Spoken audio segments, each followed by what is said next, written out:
Band-Aid Sullivan. That's what they called her in the hallways of Seattle General, Jacksonville's busiest trauma center. A quiet civilian nurse with a 3-year tenure and no friends on staff. A woman who declined every happy hour invitation, never laughed at Dr. Caldwell's jokes, and moved through the ER like someone carrying weight no one else could see. They didn't know she could read a collapsed lung the moment the ambulance doors opened. They didn't know the slight limp in her right leg wasn't weakness, it was proof of survival. What happened next didn't just change one night. It changed everything. Brooke Sullivan had worked night shifts at Seattle General for exactly 3 years, 2 months, and 16 days. She didn't advertise this. She didn't advertise anything. The fluorescent lights hummed their mechanical song overhead as she restocked the supply cart at 2,247 hours, her movements economical, her face blank as hospital tile. A passing resident nearly bumped her shoulder. Brooke stepped aside without looking up. Just a nurse. Just someone who knew where the gauze went and how to move through a room without taking up space. Her locker sat in the 3rd row of the staff break room, wedged between a resident's protein powder collection and another nurse's collection of inspirational magnets. Inside hung her ID badge, her scrubs folded with military precision, and a single photograph in a frame turned inward, a man in Air Force dress blues, his face obscured deliberately, his hand resting on the shoulder of a woman in uniform. Brooke didn't look at it often. Once a shift. Sometimes twice. The photograph lived behind everything else, behind the spare set of compression socks, behind the small first aid kit she'd assembled herself with 14-gauge angiocath needles and 2 milligrams pre-filled syringes of midazolam that she wasn't technically supposed to keep there. And wedged against the back wall, exactly where it had been since she'd started civilian life, sat a single meal ready-to-eat packet. M.I.E. Mountain House beef stroganoff, the kind she'd kept in her pack 7 years ago in Marjah. The kind she'd learned not to taste anymore because taste meant memory. Brooke's hand touched it briefly as she opened the locker. Just to confirm it was still there. Just to know. Dr. Marcus Caldwell watched her from the nurse's station, his eyes tracking her movement across the trauma bay with the focused attention of a predator measuring prey. He'd been watching her for 3 years. He'd been watching her refusal to join his inner circle, the 5 residents who laughed at his jokes, the surgical team who invited him to speaking engagements, the nurses who decorated his office door with birthday messages written on colored paper. Brooke Sullivan had never written a birthday message. Brooke Sullivan had never attended a happy hour. Brooke Sullivan had never once made eye contact with him for longer than it took to acknowledge an order. This infuriated him in a way he could barely articulate. Caldwell was 53 years old, divorced twice, and in full possession of every institutional advantage a man of his position could accumulate. His name appeared on 17 published papers. His brother-in-law was a federal judge. He had standing appointments for golf with 2 hospital administrators and a state senator. He had built a decade-long architecture of loyalty and hierarchy, each brick placed with intention, each level designed to reinforce his position at the apex. And in the middle of this structure, invisible, unremarkable, utterly immovable, stood Brooke Sullivan, the one person in his department who didn't orbit his gravity. She was perhaps the most dangerous person in the hospital, though Caldwell didn't understand why yet. The ER doors burst open at 2,319 hours. The sound was like a gunshot, the compressed air hiss of automatic hinges releasing all at once. 3 paramedics rolled in a stretcher with choreographed urgency, and Caldwell's head snapped toward the commotion like a shark detecting blood in water. The body on the stretcher was unconscious, his jacket bearing the insignia of an Air Force colonel, his breathing shallow and compromised. Acute respiratory distress. Possible pneumothorax. Maybe both. Incoming trauma, the charge nurse called out, her voice steady as metronome. Colonel James Whitmore, 61, found unresponsive at his hotel. Paramedics report acute onset respiratory failure, O2 sat dropped to 67% before supplementation. ETA for X-ray is 3 minutes. Caldwell stood, moving toward the trauma bay with the fluid certainty of a man accustomed to being obeyed. he was already assigning the case in his mind, already thinking 3 moves ahead like a chess master positioning his pieces. But something made him pause. Something made him glance toward the supply station where Brooke Sullivan had just looked up from her restocking, where her eyes had tracked the unconscious colonel for exactly 2 seconds before returning to her work. The hesitation had lasted less than a breath. But Caldwell caught it. And in that microsecond of recognition, he understood something he'd been searching for all along. She knew something about this patient that she shouldn't know. She had a connection. A history. Something that she was carefully, meticulously, with every fiber of her being, trying to hide. This was the moment Caldwell had been waiting for. Not consciously, but the way a man waits for the thing that will justify removing a problem. Here was his opportunity. Here was his reason. The trauma team assembled with the practiced efficiency of people who did this 3, sometimes 4 times a night. The bay was 18 feet by 24 feet, walls lined with equipment, ceiling studded with medical gases hanging like weapons. The colonel lay motionless on the trauma stretcher, his face pale, his chest barely rising. His Air Force blues were already being cut away by the paramedics with trauma shears, the distinctive whisper-cut sound that meant every second mattered now. Brooke appeared at the edge of the bay without being asked. This was her job, though Caldwell had never quite acknowledged it. The quiet nurse always appeared when the trauma team was forming, always seemed to know what would be needed before the senior doctors asked. She had already pulled a 14-gauge needle from the tray. She had already noted the patient's right lateral wall positioning and understood what they would need to confirm. Her hands moved with a kind of precision that came from somewhere deep, somewhere trained, somewhere that had nothing to do with civilian nursing protocols. Caldwell watched her position herself to the right of the patient, slightly back, her weight distributed in a way that protected her right leg while keeping her perfectly accessible for rapid response. She'd done this exactly the same way for 3 years, never calling attention to it, never making it obvious. But once you saw it, you couldn't unsee it. The respiratory tech was already moving in with the bag valve mask, delivering 100% oxygen at positive pressure. The monitor showed a heart rate of 118, blood pressure 142/89, good circulation. But the O2 saturation was still climbing slowly. 71, 73, 75, the oxygen debt was real, the hypoxia working against them like a thief stealing heartbeats. "I need a bilateral finger thoracostomy assessment," Caldwell announced, his voice carrying the tone of a man giving orders to people who existed to obey them. "Check for tracheal deviation, subcutaneous air. I want a portable chest film in the next 2 minutes." The attending resident moved to the patient's neck, palpating, searching for the asymmetry that would indicate a pneumothorax large enough to collapse the mediastinum. Brooke handed him antiseptic swabs before he asked. The resident glanced at her, then at Caldwell, then back to the work.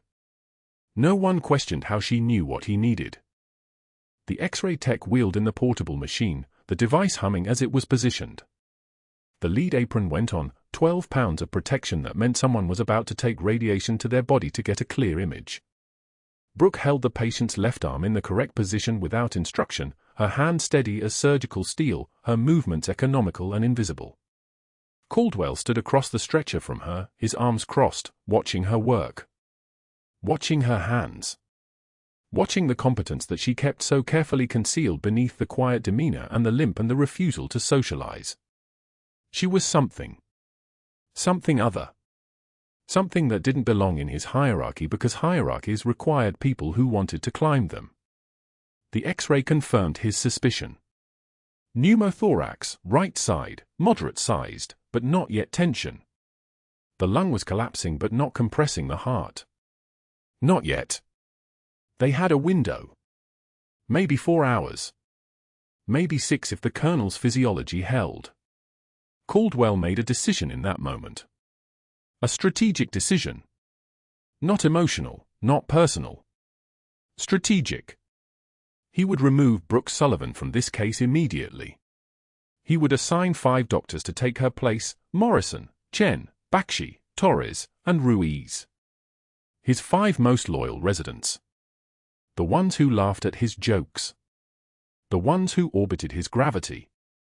If Brooke Sullivan was a threat to his hierarchy, then he would simply dismantle her access to it. Simple. Clean. Justified. "Brooke," he said, his voice dripping with the kind of saccharine courtesy that meant something was about to happen. "I'm going to need you on pediatrics tonight. We're short-staffed upstairs." She looked at him. Just for a moment. Just long enough for him to see that she understood. That she knew exactly what was happening and why. There was no fear in her eyes. No anger. Just recognition. Just the kind of calm that came from someone who had already survived worse than this. "Understood, Dr. Caldwell," she said quietly. And she stepped away from the trauma bay, leaving the colonel to 5 doctors who had no idea what was about to transpire, no comprehension that the most dangerous person in that room had just been removed from it. The oxygen saturation climbed to 82% as Brooke disappeared up the stairs toward pediatrics. The monitor beeped its steady rhythm. The fluorescent lights hummed. And in the gap between this moment and the next, no one yet understood that Caldwell had just made the first move in a game that would end with his career in pieces. The morning rounds began like any other Tuesday at Seattle General Jacksonville. Brooke pushed the medication cart past room for 12, where the colonel lay intubated, his chest rising and falling in mechanical rhythm. Dr. Caldwell stood at the bedside with 3 surgical residents clustered around him like satellites orbiting the sun. His voice carried that particular cadence of authority, the kind that made junior doctors straighten their spines and swallow harder. Needle decompression was performed on arrival, Caldwell explained, gesturing toward the colonel's left chest wall. Second intercostal space, mid-clavicular line. Textbook placement. Brooke's eyes caught something as she passed. The angle was wrong. Not catastrophically wrong, but enough. The needle had gone in anterior to the mid-clavicular line by roughly 2 centimeters. In a pneumothorax that severe, the deviation would cause the tube to miss the pleural space entirely and deposit air into subcutaneous tissue instead. Tension would build. Pressure would rise. The lung wouldn't re-expand. She paused. Every instinct screamed at her to keep walking. Keep her head down. Keep her mouth shut. She had survived 3 years at Seattle General by being invisible. Then she thought about the oxygen saturation curve. About what would happen in 6 hours when the pressure built again and no one understood why. Brooke stepped closer to the bed, keeping her voice soft, directed only at Caldwell. "Dr. Caldwell, could the needle have tracked anterior?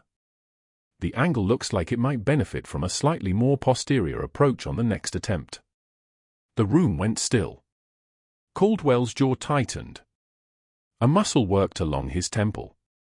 For half a second, something flickered across his face, anger, or maybe something worse. Recognition that she was right. Then he smiled. A smile like a wolf showing its teeth. "Thank you for the observation, Sullivan," he said, his voice smooth as glass. "I'll keep that in mind." He turned back to the residence, and Brooke retreated with the medication cart, her heart hammering in her ribs. She had crossed a line. She could feel it like a pressure change in the air. 20 minutes later, the overhead speakers crackled to life. Brooke band-aided Sullivan to the supply closet, stat. The entire 3rd floor froze. A nurse at the station looked up, her eyebrows rising. An orderly pushing a stretcher paused mid-step. The nickname hung in the air like contamination. Band-aid. A dismissal wrapped in 2 syllables. Shorthand for someone who wasn't quite a real nurse. Someone who held things together temporarily until a real doctor arrived. Scattered laughter rippled across the floor.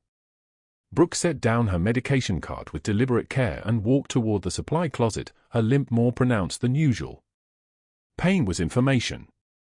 Right now, the information was that she needed to move slowly. Needed to show no reaction. Needed to keep her breathing even. The closet door was partially open. She stepped inside. Caldwell was waiting. The door closed behind her with a soft click. The closet was small, industrial shelving packed with dressing materials, for lines, suction catheters. The fluorescent panel overhead cast everything in pale, sterile light. Caldwell's presence seemed to shrink the space, to pull oxygen from the air.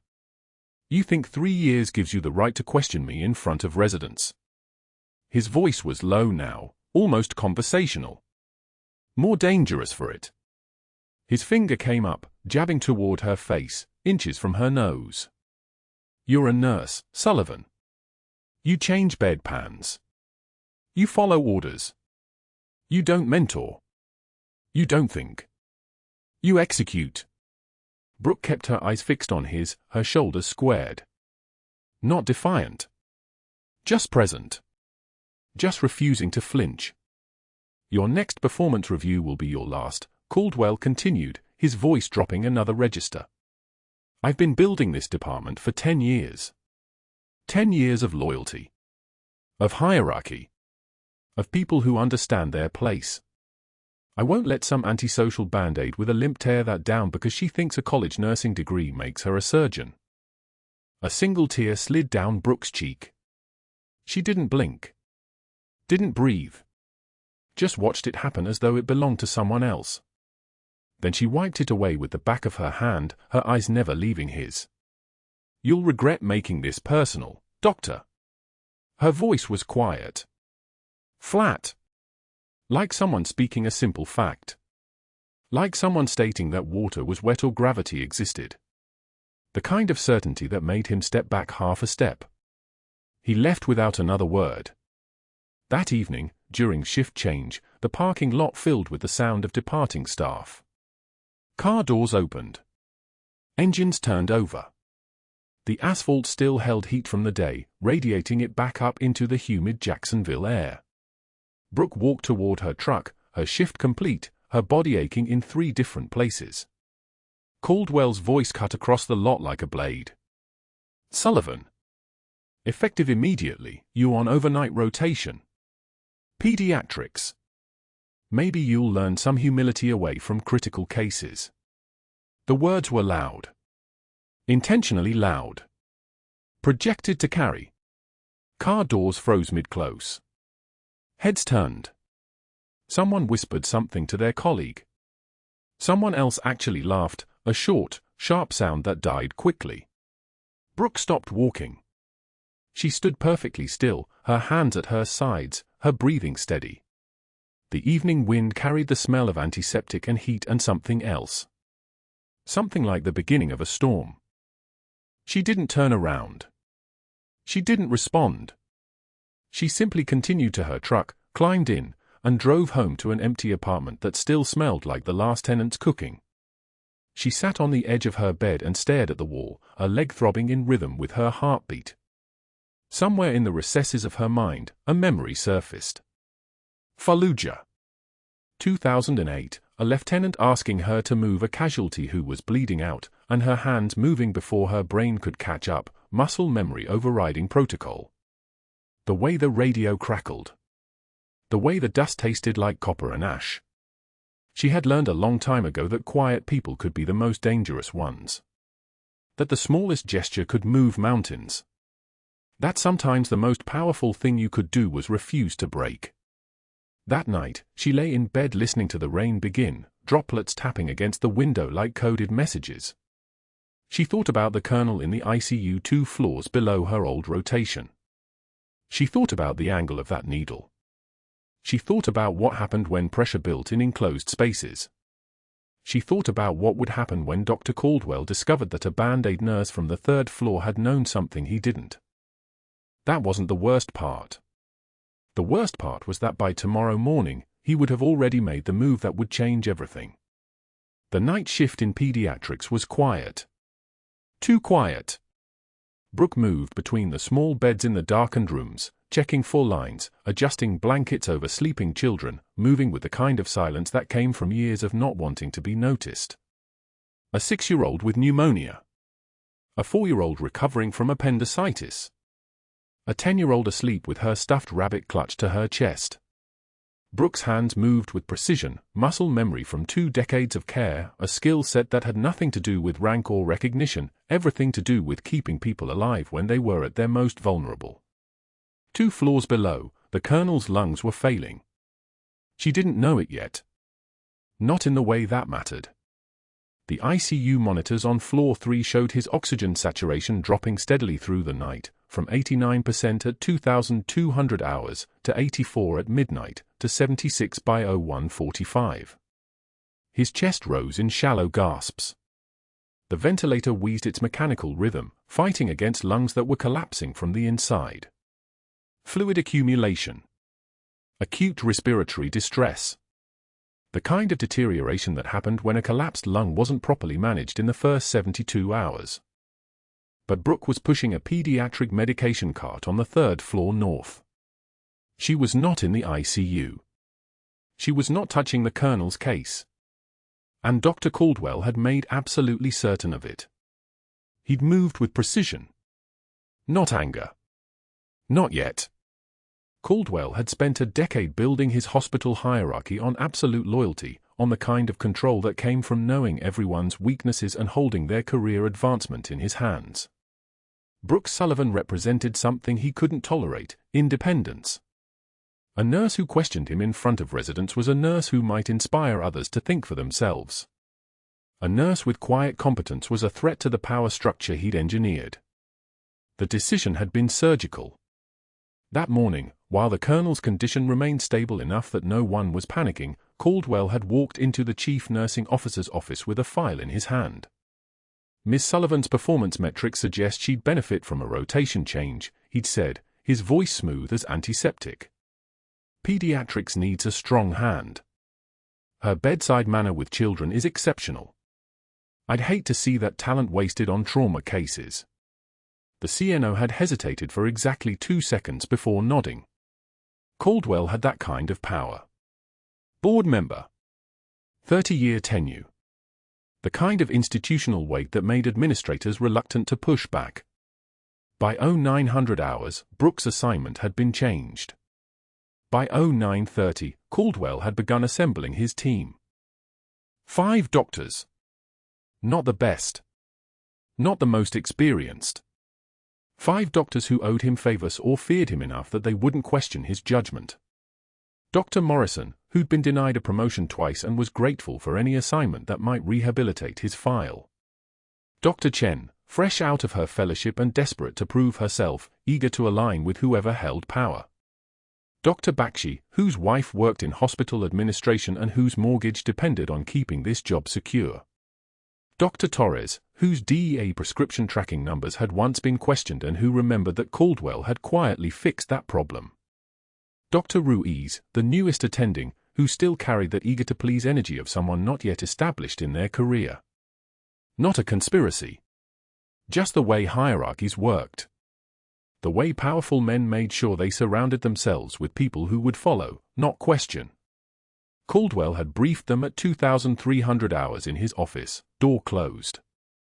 The Colonel's injuries are catastrophic, he'd said, the file open before him. Multiple organ trauma. Compound fractures. I want this team to document everything. When his condition deteriorates, and it will, I want it absolutely clear that we did everything possible. That's the narrative. He'd looked each of them in the eyes. Anyone who suggests a different approach will be noted as having deviated from the treatment plan. Understood. 5 heads had nodded. At 0300 hours, the alarm began. The Colonel's heart rate spiked to 142. His oxygen saturation plummeted from 71 to 68 to 64 in the space of 90 seconds. The ventilator alarm shrieked. The monitors sang their urgent chorus, beep beep beep beep beep, each tone faster than the last, a rhythm that meant crisis, that meant now, that meant someone was dying. 5 doctors converged on the ICU simultaneously. They'd been waiting for this. Had been stationed close enough that when the alarm came, they could respond immediately. They circled the Colonel's bed like a surgical team, but their eyes were not on the patient. Their eyes were on each other and on the monitors, calculating. Morrison spoke first. His voice was calm in the way of someone who had already made a decision and was simply documenting it. Multiple organ failure. Massive traumatic injuries. His prognosis was non-survivable from admission. He gestured at the ventilator, at the lines running into the colonel's arms, at the machines keeping him technically alive. Prolonging this is causing suffering. We've done everything within our scope. I'm calling time of death. He moved toward the monitor to silence the alarms. Back she nodded. Agreed. Non-survivable trajectory. Nothing more we can do here. Chen said nothing, but she didn't argue. Torres and Ruiz exchanged glances, the kind of wordless communication that came from understanding the hierarchy, from knowing which direction the wind was blowing, from recognizing that argument was not part of the assignment they'd been given. They turned away from the bedside. It wasn't callousness, exactly. It was something worse, it was competence in service of something other than medicine.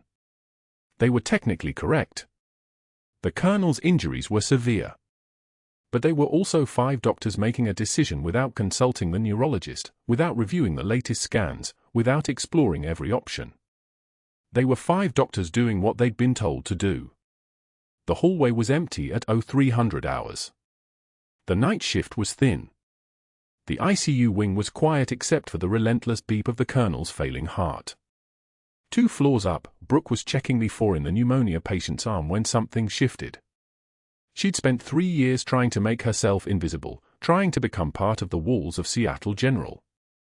But invisible didn't mean blind. She still heard the overhead speakers. She still knew which monitors belonged to which patients. She'd heard the attending assignments that morning through the usual hospital grapevine.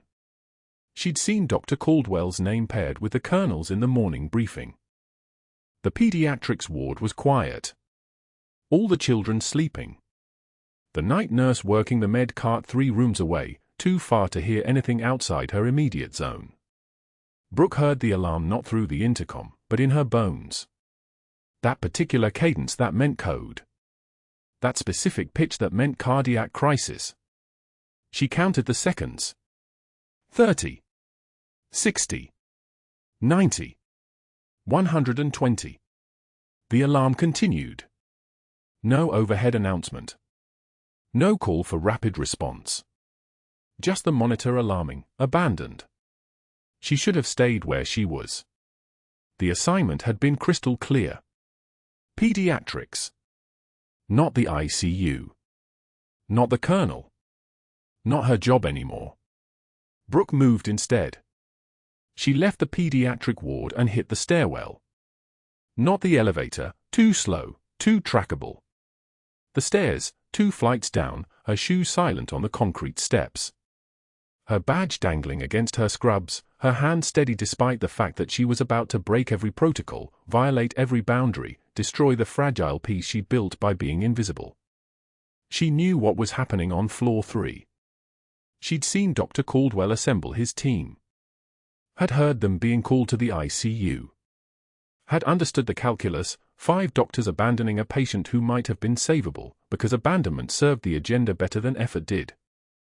The ICU doors opened without resistance. The hallway was quiet. The alarm was muted now, Morrison had silenced it, but she could see the colonel's room, could see the 5 figures already walking away toward the nurse's station, already composing the documentation that would explain why they'd done nothing. Chen saw her first. Dr. Caldwell gave specific orders. This patient is still fighting, Brooke said. Her voice had dropped an octave. Not a request. A statement of fact. She moved past them to the bedside. The colonel's oxygen saturation was 62%. His heart rate erratic. His pupils reactive. His chest moving in shallow gasps, body trying, desperately, to keep itself alive even after 5 doctors had decided it couldn't be saved. Brooke's badge wouldn't open the medication cart. Caldwell had stripped her access. The 5 doctors stood in the doorway, uncertain. This wasn't in the protocol. This wasn't part of the plan. Morrison opened his mouth to speak, but something in Brooke's posture stopped him. Something in the way she moved, not like a nurse who was uncertain, but like someone who'd already made peace with consequence. Don't make this harder than it needs to be, Sullivan, Morrison said. She didn't answer him. she was already running to her locker, pulling out the MRE she'd kept for 3 years, a relic from her deployment days, waterproof packaging intact, tucked into the bottom corner of her locker like a secret she'd been waiting to tell. Her hands moved with purpose, tearing open the packaging, her fingers working muscle memory that predated this hospital, that reached back to Marjah, to the moment she'd fashioned a chest seal in a firefight while carrying a wounded officer toward extraction. The sound of the packaging tearing was sharp, almost violent in the quiet ICU. She was back at the colonel's bedside in 30 seconds.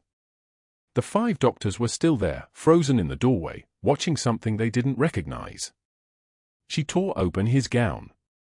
Her hands found the spot where his ribs curved, where his breath was most shallow, where the injury was catastrophic but not impossible. Sterilize.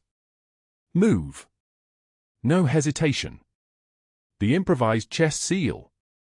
From MRE packaging. The technique burned into her hands from years of field medicine, from training that had happened before Seattle General, before invisibility, before the choice to walk away from everything she was. She placed her hand over the seal. Pressure. Manual compression. Holding the colonel's chest cavity together with the kind of focus that erasable every sound in the ICU except his failing heartbeat. Call respiratory, she said, her voice quiet, deadly calm. Get me a pediatric thoracostomy kit. Get me someone who can handle a field chest tube. Right now. None of the 5 doctors moved. The colonel's oxygen saturation was still dropping. 58%. 55. His heart was erratic, fighting, desperate. Brooke's hand held steady on the seal, her other hand reaching for the trauma shears that hung from her scrub pocket, shears she shouldn't have, equipment she'd been carrying since the day she'd transferred to Seattle General and decided to stay invisible and prepared. Morrison finally spoke. You're practicing beyond your scope.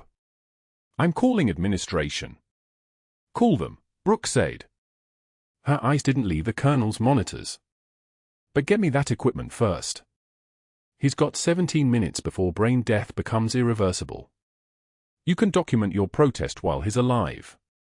The silence was so thick you could hear the ventilator still hissing, still pushing air into lungs that were drowning. The 5 doctors stood in the doorway, watching a nurse they dismissed, watching her hands move with the kind of precision that came from somewhere else entirely, from somewhere they didn't recognize and couldn't begin to understand.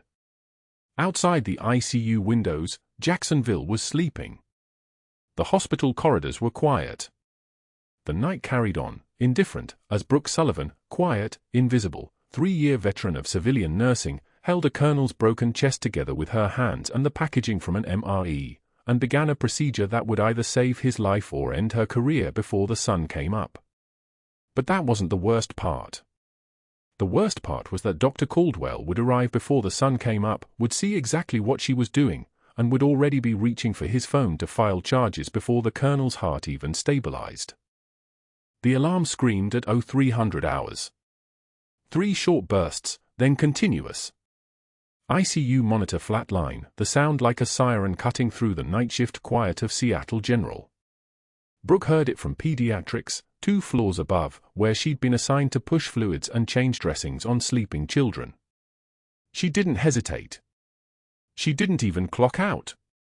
Her feet hit the stairs at a sprint, muscles remembering the weight of armor and the pressure of urgent movement. 3rd floor to 5th. The stairwell door burst open and she was moving, past the nurse's station where the charge nurse looked up startled, past the supply room where she'd been humiliated by Caldwell's voice on the overhead speaker just hours earlier. The colonel's ICU bay was a storm of controlled chaos, machines screaming, the ventilator wheeze frantic and irregular, the familiar rhythm of a body in catastrophic failure. The monitor showed what the 5 doctors had already decided was irreversible. Asystole. A flat line. But the colonel's chest was still moving slightly, still trying, and Brooke didn't stop to think about hospital chains of command or scope of practice or the fact that she'd been explicitly removed from this patient's care. Muscle memory took over. The same muscle memory that had moved her hands through the darkness of a Marjah firefight 7 years ago when shrapnel had torn through her leg and 3 officers had needed extraction in a window of 40 seconds. She found her locker in the break room. She kept things there from deployment days, things no one asked about. The MRE pack was dated 2017, still sealed. She tore it open with her teeth, found the flame source packet inside, and pulled the plastic chest seal that came packaged with the medical kit. Field medicine. Combat casualty care. The kind of thing they taught you in jump school and never expected you to use in a civilian hospital at 3 in the morning. Back at the bedside. The colonel's pupils were fixed and dilated. The EKG was a flat line that meant time was running out, not minutes, seconds. She didn't waste breath on explanations. Her hands moved like they'd moved through sandstorm darkness, muscle and reflex and the terrifying certainty of someone who'd already learned the cost of hesitation. She opened the anterior chest wall with a scalpel, her fingers finding the anatomical landmarks, the second intercostal space, the thin membrane separating skin from what lay beneath. The adhesive chest seal went down with practiced precision, creating an airtight barrier around the wound. The bleed inside the chest cavity was massive. The 5 doctors had seen it on the imaging. They'd called it non-survivable. They'd walked away. They'd written the orders to stop trying. What they hadn't seen was that the bleeding wasn't from the lungs, it was from the anterior descending artery, small enough that a field tourniquet could hold it long enough for the body to compensate, to buy time, to survive. Brooke's hands moved inside the chest cavity, her fingers working to clear the accumulated blood, to find the source, to apply pressure where it counted. Manual cardiac compression from the inside. A field thoracotomy performed at a civilian hospital by a nurse who'd learned it in a combat zone, not in any American surgery textbook. Her arm screamed. Sweat dripped into her eyes and she didn't blink, didn't look away from the monitor where the line began to move, began to pulse, began to show the jagged rhythm of a heart remembering how to beat. 1 minute passed. 2. The monitor showed 40 beats per minute, climbing. 60. The O2 saturation crept from 54 to 67 to 78. Her finger stayed inside the chest cavity, maintaining pressure on the arterial bleed, the work like threading a needle in absolute darkness except her eyes were open and the light was fluorescent and her hands knew exactly what they were doing because those hands had done this before. 5 minutes. 10. Blood pooled in her palms. Her shoulders burned. She'd done this in Helmand Province with dust storms erasing the horizon, with RPG rounds impacting the compound walls, with 3 officers needing extraction and only her hands between them and death. She could do it here. She was doing it. 17 minutes. That was how long she held that pressure while the 4 lines ran wide open, while the blood bank funneled units into the colonel's veins, while her hand stayed steady as surgical steel inside a body that 5 doctors had already written off as dead. The rhythm stabilized. Strong. Regular. The kind of rhythm that meant the heart would keep beating if she could just hold this pressure long enough, maintain this seal, keep the arterial bleed controlled until proper surgery could be mobilized. That was when the ICU doors swung open and Dr. Caldwell stepped through, summoned by a security alert about unauthorized ICU access at 0323 hours. His face registered shock. Then fury. Brooke didn't look up from her work. Her voice was flat, instructional, the voice of someone reporting a weather forecast. Left anterior descending artery. Bleeding into the thoracic cavity. Manual pressure maintaining perfusion. What the hell are you doing? Caldwell's voice cracked. He moved forward, then stopped, as if his body recognized something his mind refused to acknowledge. Saving his life. The words hung there. Simple. Declarative. No apology. No request for permission. Just a statement of fact. Caldwell's face went purple. The color started at his neck and climbed like a thermometer in summer heat. He spun around, his phone already in his hand, already dialing administration. His voice echoed back through the ICU doors before they even closed. I'm filing charges. Practicing beyond her scope. Unauthorized surgical intervention. I want her arrested before shift change. Brooke didn't look up. She didn't acknowledge him. She didn't flinch. Her hand stayed inside the colonel's chest cavity, fingers maintaining pressure on an artery that had no business bleeding anywhere except in a surgical suite, and yet here they were, here it was, and it was her hands that were stopping the hemorrhage that 5 board-certified physicians had declared irreversible. Security arrived within minutes. 2 guards in grey uniforms, standing outside the ICU with awkward expressions, watching through the glass partition as a nurse worked with the precision of someone trained for exactly this situation, trained for the impossible, trained in ways that didn't match any civilian credential on file. 22 minutes. That was the total when Brooke finally released pressure, when a surgical resident arrived to take over and properly ligate the vessel, when she could step back from the bedside and let her arms hang at her sides while every muscle trembled with exhaustion. The colonel's heart rate was steady.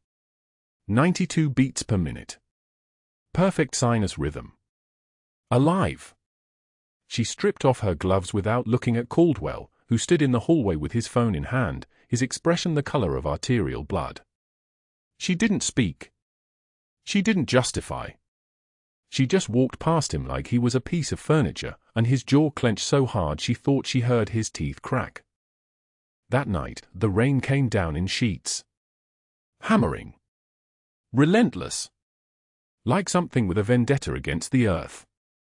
Brooke drove to St. Jude's Memorial Cemetery, still wearing her scrubs, the fabric stiff and dark with blood that had long since dried. The cemetery was empty at midnight, the graves arranged in perfect rows under sodium lights that made everything look corpse-pale and wrong. She found the stone without having to search. She knew the exact location the way she knew her own bones. She collapsed to her knees in the mud, the rain soaking through scrubs to skin, her hands clawing at the wet grass. Her voice came out as a whisper, then a sob, then a sound that wasn't quite human, the kind of sound that comes from breaking, from understanding that you can save a stranger's life but you can't save anything that matters. I saved him, Marcus. Her voice cracked like old leather. I saved him and I couldn't save myself. They're taking my license. They're filing charges. I have nothing left.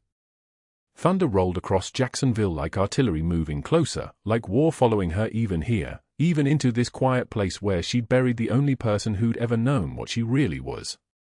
She rocked backward, her face tilted up to the rain, tears, and precipitation mixing until she couldn't tell which were which.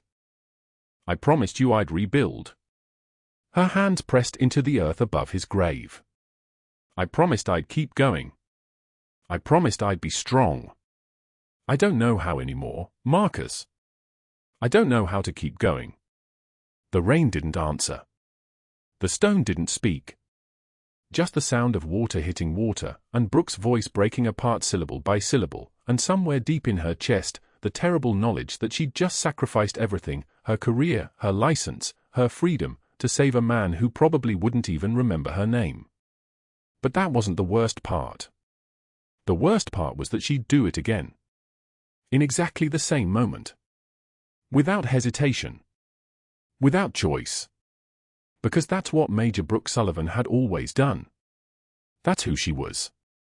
That's what 7 years of silence had been building toward. 2 days later, the colonel's eyes opened. Hospital administrators stood at his bedside with termination paperwork in their hands, reviewing Brooke's file like she was already a ghost.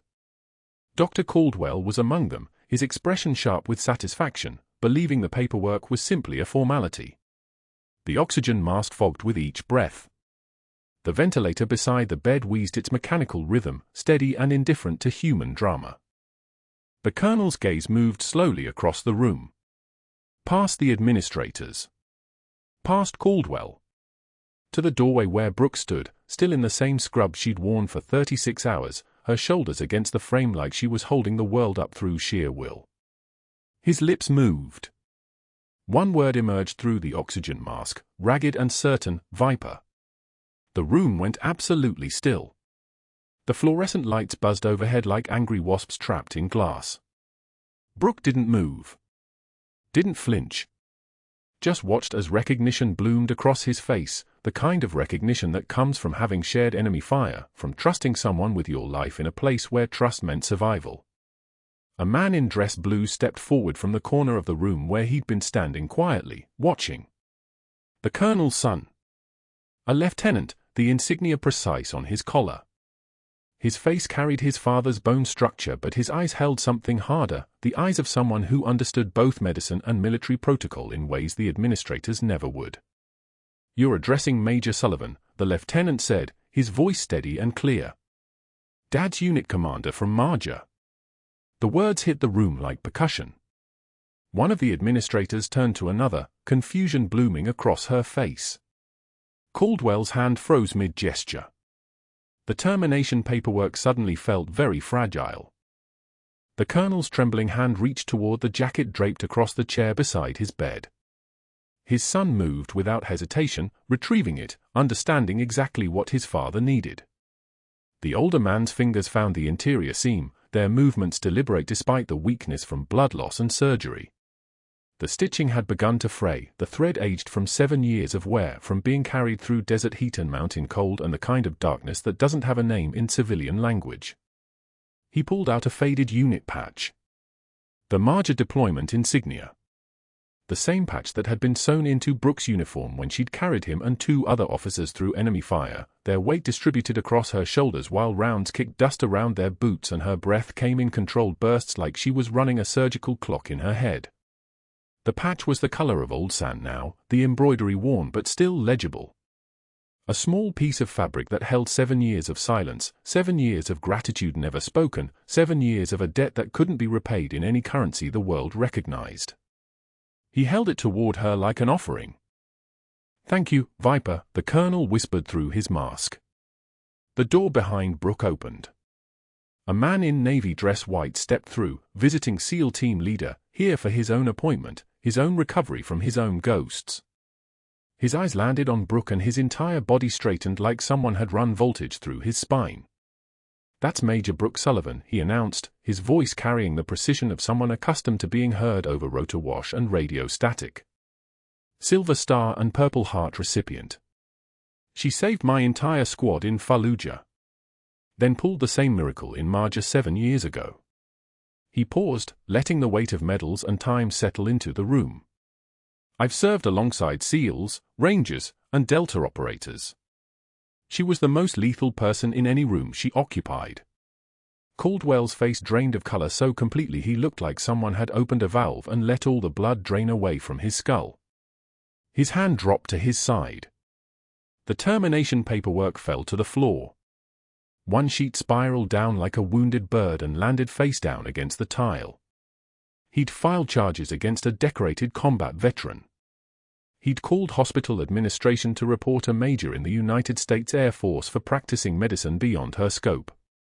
He deliberately undermined her credentials, her career, her standing, all while knowing nothing of the person she actually was.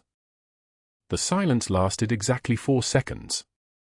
Then the SEAL team leader smiled, and it was the kind of smile that suggested someone had just realized the universe had a sense of justice after all. What neither Caldwell nor the administrators understood in that moment was that his own fury, that call to hospital administration, the demand for an investigation into Brooke's credentials, had triggered something automatic. Standard protocol. A reciprocal review. When one staff member's certifications faced scrutiny, the entire case team underwent examination. All 5 doctors who'd abandoned the colonel came under review. Morrison, Chen, Bakshi, Torres, Ruiz. Within 48 hours, an independent medical board began cross-referencing case files. They found 17 instances of malpractice Caldwell had successfully buried. Altered records. Silenced whistleblowers. Nurses reassigned after they'd questioned his decisions. For patients dead from delayed treatments while Caldwell protected his reputation through board connections that suddenly didn't feel quite so secure when federal subpoenas started arriving. His 5 selected doctors began testifying within the week, describing years of intimidation and forced compliance. They scattered like debris in a hurricane, each providing evidence to save their own licenses. The hospital administrator who'd been reviewing termination paperwork now found herself reviewing Caldwell's entire decade of case management. By the end of week 2, Caldwell's medical license was under state review. His suspension was formalized. His kingdom had collapsed the moment Brooke performed a procedure that shouldn't have worked, shouldn't have been possible, and shouldn't have come from hands that belonged to someone he'd categorized as just a nurse. 6 months later, Brooke walked through the main entrance of Seattle General in her Air Force dress uniform. The uniform hung on her frame like it was made for her body, but her spirit had expanded somewhere over the Indian Ocean, somewhere in Helmand Province, somewhere in places where heroes don't get to decide whether they're ready for recognition or not. The uniform was her truth made visible. The colonel was in the rehabilitation wing, walking with a cane, his son beside him. When they saw her, both men straightened. Both men saluted, a fist placed against the chest in acknowledgement of rank and service.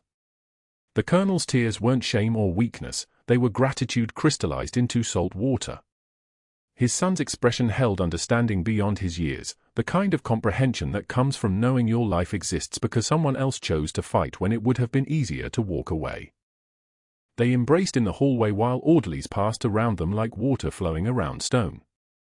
Brooke walked through the lobby afterward, moving past the night security desk where a man in a rental uniform sat staring at a surveillance monitor. Caldwell didn't look up when she approached. His eyes dropped immediately to his shoes, to the scuff marks on the floor, to anywhere that wasn't her face. He'd been demoted to the position of watching people enter and exit, of being invisible while others moved through space with purpose. She didn't pause. Didn't acknowledge him. He wasn't worth her breath, and both of them understood what that silence meant. She'd already forgotten him the moment she saved the colonel's life.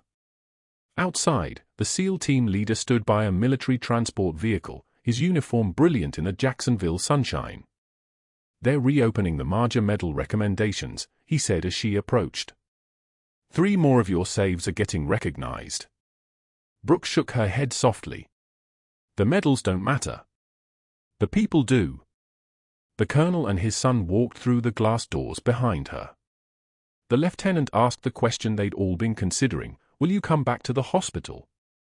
Brooke looked back at Seattle General, at the building where she'd been dismissed and demeaned, where she'd performed miracles in a supply closet and a trauma bay, where she'd learned that power isn't distributed by title or recognition or the approval of men who mistake silence for weakness.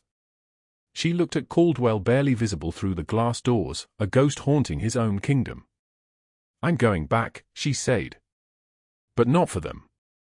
For the patients who need someone who'll fight when everyone else walks away." She adjusted her uniform cap, the insignia catching the light like a promise made in blood and kept through 7 years of quiet.